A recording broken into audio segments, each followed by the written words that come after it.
আচ্ছা, আপনার স্বামী কোথায়? ও তো বাড়িতে নেই, ও বাইরে গেছে। আমি যখনই আসি বলেন বাইরে আছে, কি ব্যাপার বলুন তো? এটা কতদিন চলবে? আসলে ও ঠিক করে বলুন তো। আজকে যা কিছু হয়ে যাক, তোমার বরের থেকে আমি টাকা না নিয়ে এখান থেকে যাবো না, ব্যাস। এর থেকে বেশি কিছু হতে পারে না। আমি এখানে বসলাম, ব্যাস। মানুষজনকে পায়জামা মতো ট্রিট করছে। হ্যাঁ?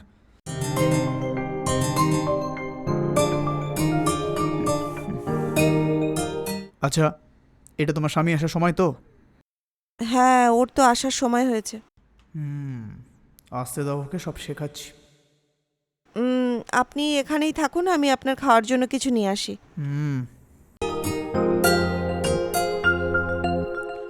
লাখ টাকা আমার থেকে নিয়ে আমাকে শুধু চা খাওয়াচ্ছে এরা। চা, 10 টাকা চা খাওয়াচ্ছে আমাকে। পয়সা দাও। একটা চা খাওয়ার জন্য আমি এখানে বসে আছি।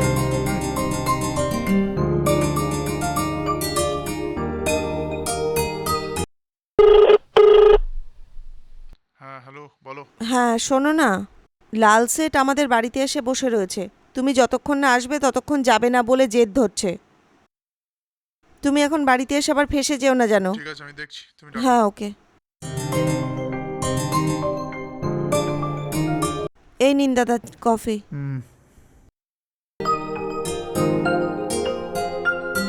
একটা কথা শোনো, আমি এখানে বসে আছি, তোমার স্বামীকে ফোন করে যেন না বলা হয়। যদিও জানতে পেরে যায় তাহলে ও আসবে না।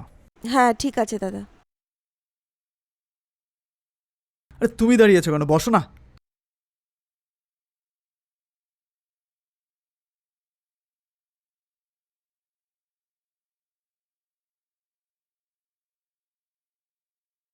আরে টাইম দেখো, এত দেরি হয়েছে তাও এখনো কোনো খবর নেই ওর।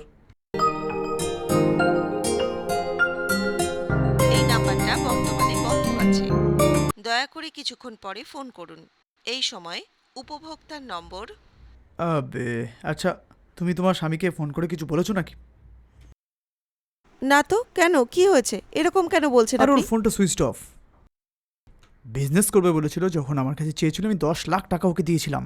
এখন অবধি 1 টাকাও আমাকে ফেরত দেয়নি। যখনই ফোন করি সুইচ অফ। এখন তুমি করবে না, কি করব? ঠিক আছে, আমি একটা কাজ করছি। আরে আমার তো মনে হচ্ছে সেট কোনো নতুন প্ল্যান বানাচ্ছে। আমি তোমাকে আমার সাথে নিয়ে যাচ্ছি, যতক্ষণ না তোমার স্বামী টাকা দেবে ততক্ষণ তুমি আমার সাথে থাকবে। আপনার সঙ্গে আমি যাব? তা না তো কি, তোমাকে যদি সাথে নিয়ে যাই তোমার স্বামী তখনই আসবে আমার কাছে। নিয়ে যাবেন? কোথায় নিয়ে যাবেন? আমার ঘরে। চলো ওঠো, চলো চলো, উঠে পড়ো। বলছি তো ওঠো। হ্যাঁ? চলো, আরে ওঠো ওঠো। দাদা, বউ মুখ বন্ধ হাত করো। ছাড়ুন। আরে চলো, আরে আমার হাত বলছি ছাড়ুন। চলো। চুপ আরে করো, আমার কোনো কথাটা কথা বলবে শুনুন। না।